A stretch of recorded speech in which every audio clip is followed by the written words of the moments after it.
ખાવ છો અને તમને અમને જ બોલો છો? અને વિદુરજીને ન કહેવાના શબ્દો કયા દુર્યોધને વિદુરજીને ન કહેવાના શબ્દ કહેવા લાગ્યા કે તમે એમ કહો છો કે આ પાંડવોનું છે આ બધું અને એમને સોંપી દો. તો નહીં, હું એમને કંઈ પણ નહીં સોંપું.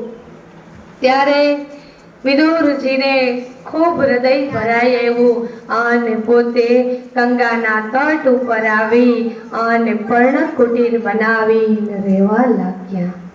અહીંયા વિદુરજી પોતે ગંગાના તટ ઉપર આવી બધું રાજવૈભવ મૂકી બધું ત્યાં જ મૂકી દીધું હસ્તિનાપુર. કારણ કે દુર્યોધને એવા શબ્દ કહ્યા કે એક તો તમે અમારું ખાવ છો અને અમને જ બોલો.